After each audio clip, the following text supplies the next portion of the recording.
嗨，大家早！2024年1月13号，星期六，现在是早上的5点59分。周末稍微起得晚一点。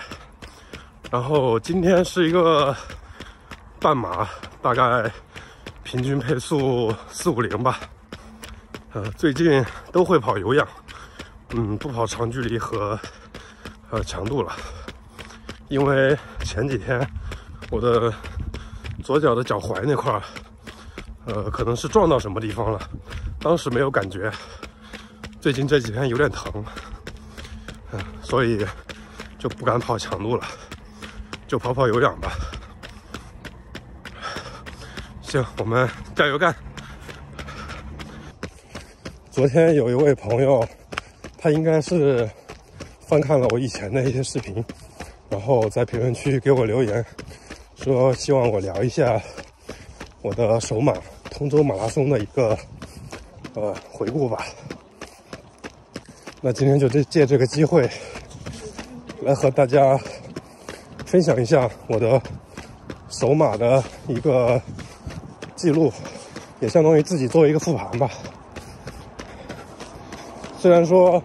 离那次马拉松已经过去了快接近1年的时间，但是作为我的首马，很多的一些细节我都还记得很清楚，所以今天就和大家来分享一下。我就分为几点吧。首先第一点就是在训练方面，我为这一场马拉松准备的怎么样？我觉得准备的很好。2023年通州马拉松是在23年的4月9号举行的。在此之前，我2022年的跑量大概是2500公里，然后加上1月到4月的跑量的话，我的当时的总跑量加起来肯定是破3000的，这是跑量。然后第二个，赛前的训练，在22年的11月份，我自己跑了一个全马，成绩是3小时21分。然后在赛前的大概3周时间，我跑了一次35公里，平均配速430，然后跑了一次30公里，平均配速424。在赛前的最后一周，我还跑了一次半马，平均配速415，那也是第一次把半马跑到130，那次也是 PB 了。所以从训练这方面来说，我觉得我的准备是非常充分的。当时我的首马目标是全马310，我觉得我当时的水平完全是可以达成这个目标的。第二点，赛前的补给准备做得怎么样？我觉得做的也挺好的啊。我大概在赛前的2周开始，每天就有刻意的去补充碳水，包括中午啊、晚上啊。以前中午都会吃红薯，然后都改为吃米饭了，然后也尽量的去多补充一些碳水，然后训练也减量了。其实这一块可能大家都差不多，因为网上面有很多这样的攻略，赛前1周做什么，赛前2周做什么，还有比赛中的一些攻略，我也都做得非常好。就是在网上看那些有经验的马拉松跑者们分享的，比如说在比赛中怎么防止抽筋啊，怎么防止撞墙啊，补给几公里补一次啊，补多少水几公里补盐丸，这些都在网上做了非常详尽的攻略。这一方面呢，就是准备，我觉得我做的也挺好的。第3点，赛前一天和比赛当天都准备了什么。因为我住的地方离通州还挺远的，所以我选择了在起点附近大概1-2公里的地方吧，订了一个酒店。我是住在酒店里边，然后头一天晚上其实挺早就睡了，大概9点左右就睡了，并且睡得还挺好的。第二天早上4点半吧，4点半起床，吃了2-3片切片面包，喝了1杯牛奶，吃了1个鸡蛋，然后上了个厕所，把装备什么的都穿戴整齐，就去赛场了。可以说一切都准备得非常好。当时我还在网上面约了一个朋友，当时是在百度贴吧里面认识的，他的水平和我差不多，他的计划也是跑310，当然说一下，最后他也是跑崩了啊。然后我们俩现在是关系挺好的朋友，经常会在微信上面交流跑步啊、马拉松的一些心得经验。然后当时我身上带了8支能量胶，6支康比特的，还有2支 CIS 的，带了14克盐丸，水没有带。我的计划是多带一点，反正你带少了不够吃肯定不行。如果你带多了吃不完，也可以带回家，不会浪费。最后的结果也是，幸亏我带了那么多，不然的话可能还真不够。因为我在一开始跑的时候就没有指望说去吃组委会提供的那些补给，除了水。然后在比赛开始之前，因为确实第一次，虽然说在网上看了很多的攻略，但是人到了现场，多少还是会有点懵逼的。7点半发枪，我7点钟才进检录区，然后本来想着进检录区再做热身，结果一进了检录区，我的天，全是人，乌泱乌泱的人，然后也想往前挤，占一个比较靠前的位置。通州马拉松它是分了3个区 A、B、C， 像我这种没有历史成绩的，直接就分在了 C 区。然后最后在人挤人的这个队伍当中，就随便热了一下身，这也给后面的比赛，我觉得也是留下了一些隐患吧。然后起跑之后，我用了8分钟才通过拱门。第4点，比赛的前20公里。顺便说一下，我当天穿的装备是耐克的 ADV 背心，还有半弹，鞋是穿的耐克的 Vaporfly 2代。然后比赛的前20公里，我的内心就只有一个想法，那就是稳住430的配速。当时其实对我来说，我觉得这应该是一点问题都没有的，但是我忽略了一个客观因素。加油！那就是在赛场上，我的前面有，不说有1万人吧，至少7、8千人是有的。我要在相对不那么宽松的赛道上去超越这些人，真的是太难了。也确实是第一次比赛，没有经验，然后我在一开始就左穿右插，就各种强行变道超人，也因此应该是挨了很多人的骂吧。反正我当时就是一门心思要稳住430的配速，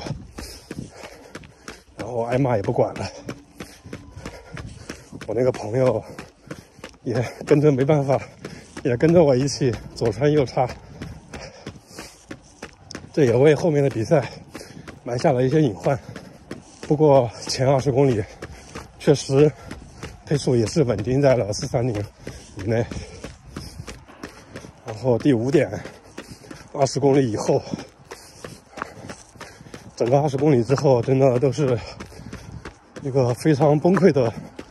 历程，太崩溃了。前面20公里，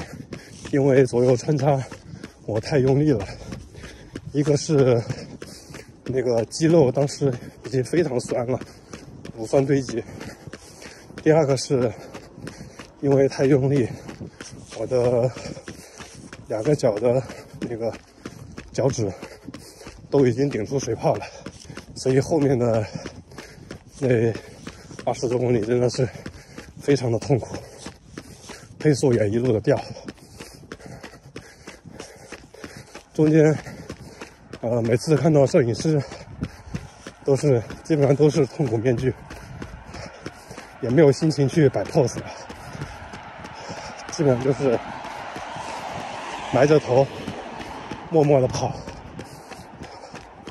中间看到很多人停下来走路，当时内心只有一个想法，那就是哪怕我掉到7分配速，我也不能停下来走路。然后在赛场上唯一一张我觉得非常让我满意的照片，这里发出来给大家看一下。其实我在整个比赛中和观众互动的非常少，几乎没有互动。那应该快到35公里了，我本来在路的最左边跑，但是我一抬头看见有几个小朋友就是非常兴奋的在那边加油啊拍手，我就特地从最左边变道到最右边去和那个小朋友击了一下掌。这一幕正好被摄影师给拍到了，并且当时正好是一个喷雾站，后面都是喷雾，所以这张照片真的非常，我觉得真的非常有意境。然后还有一个我印象比较深刻的点，那就是不记得多少公里了，在一个折返点，我看着330的兔子要追上来了，当时心里真的是百感交集，想把速度提起来，腿却不答应。当时心里